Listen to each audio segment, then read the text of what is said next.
Bonjour à tous, j'espère que vous allez bien. Bienvenue dans ce Day Trading Roadmap. Comme tous les matins, on fait un point sur les plans du jour.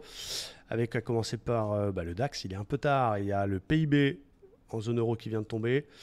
Mais mon avis tout de même sur le DAX, c'est qu'il est très haussier. Mais attention, on n'arrive pas à passer un niveau qui est quand même le record historique, tout simplement. C'est un gros niveau résistance. La zone 16 760, un plus haut historique n'est pas forcément un signal de vente, mais c'est forcément un obstacle qu'il faut casser pour continuer évidemment sa route. Donc attention à ne pas essayer de shorter absolument cette zone-là, même si je comprends c'est une résistance, attendez un signal et une confirmation. Mais de l'autre côté, il faut faire attention sur cette zone-là, forcément. Demain, on aura les NFP aux États-Unis, donc c'est une news très attendue qui va un peu décoincer tout ça. Évidemment, soit ça corrigera, soit ça passera les résistances. Mais en attendant, ce que je vois, c'est qu'on est très haussier. Il y a une grosse divergence 4 heures validée, mais elle a un peu trop de bougies pour moi. Et pour l'instant, le flux 4 heures, il est très haussier avec un joli support qui monte et qui ne demande qu'une chose, c'est d'être retouché. Donc voilà ce que je vais faire pour le DAX, même si je ne traite pas beaucoup. Pour l'instant, la petite polarité intraday fait son job. On est en train d'accumuler dessus, donc c'est plutôt pas mal. Si elle casse, on pourrait venir chercher du coup cette belle zone polarité potentielle plus le support obligatoire. Donc c'est ma zone préférée, peut-être pour la semaine prochaine. L'idéal, ce serait d'avoir une petite consolidation sans remettre en cause la tendance et d'essayer de payer tranquillement vers les 450, 480, qui est le bon niveau. Et bien sûr, s'il casse son plus haut de cette semaine, c'est fort probable que la hausse continue. Donc voilà, le DAX, je le traite beaucoup moins, mais attention à pas forcément avoir envie de shorter cette résistance. Attendez un signal, un setup.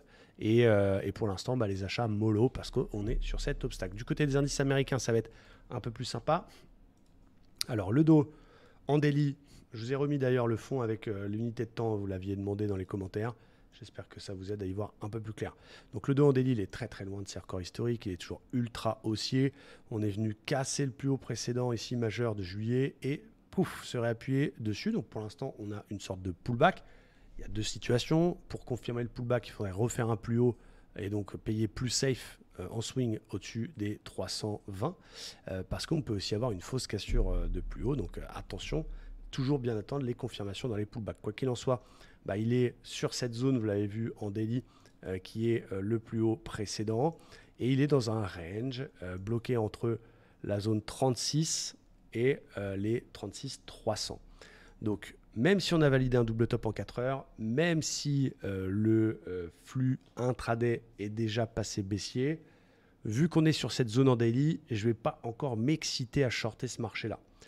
Je sais que quand on a des ranges comme ça sur le dos, c'est un peu sa spécialité, il y a quand même pas mal de volatilité, surtout de fausses cassures. Donc je reste attentif à cette zone actuelle et entre guillemets, c'est un peu la dernière zone d'achat court terme. Tant qu'il reste au-dessus de 36 000, je peux m'autoriser un achat. Il va me falloir un super setup, une divergence, un double bottom, une bulle, une fausse cassure, quelque chose qui me donne envie de prendre parce que ça restera dangereux parce qu'on est quand même en flux intraday baissier. Les achats plus safe se feront bien sûr au-dessus du range. Et plan contraire, le double top est validé. Pour l'instant, la zone daily tient.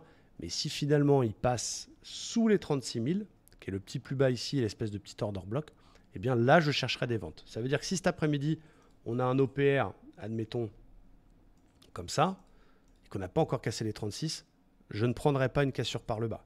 A l'inverse, si on a un OPR comme ici et qu'on est sous 36, là, je peux y aller.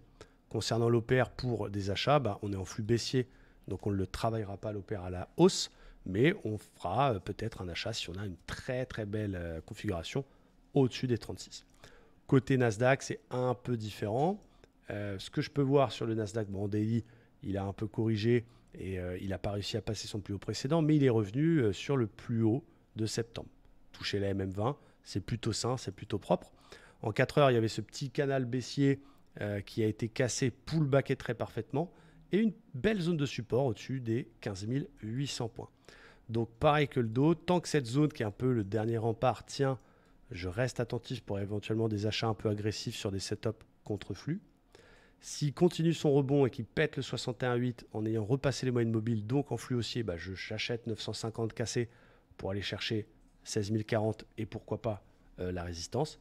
Et je peux me mettre à vendre, mais uniquement sous ce support, donc sous le plus bas précédent, donc sous 760.